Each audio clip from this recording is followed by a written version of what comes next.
एकीकडे अपक्षांची मदत घेतली जाणार असं कळतंय, मात्र सत्ता स्थापनेबाबत बच्चू कडू यांनी देखील मोठा दावा केलेला आहे। अगदी बच्चू कडू काय म्हणतायत, आमच्याशिवाय कुणाचंही सरकार येणार नाही असा दावा बच्चू कडू करतायत। राज्यामध्ये महाविशक्तीच्या 15 ते 20 जागा येणार असल्याचा अंदाज त्यांनी व्यक्त केलाय आणि यंदा लहान पक्षाचा मुख्यमंत्री बनणार असंही बच्चू कडू यांनी म्हटलं। अगदी निवडणुकांच्या तोंडावरती परिवर्तन महाशक्ती ही जी नवीन आघाडी आहे ती खरं तर सुरू करण्यात आलेली होती आणि त्यातील काही आमदार निवडून येतील असा दावा बच्चू कडूंचा आहे।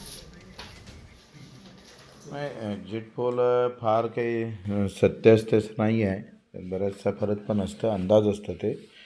आणि ज्यांच्याकडून तुम्ही माहिती घेतली त्यांनी कोणाला विचारलं कुठल्या याच्यावर आहे ते काही अजून निश्चित नाही, पण एकंदरीत कोणाचंही सरकार स्थापन करण्याची क्षमता कोणामध्ये नाही आहे आणि आमच्याशिवाय सरकार स्थापन होणार नाही।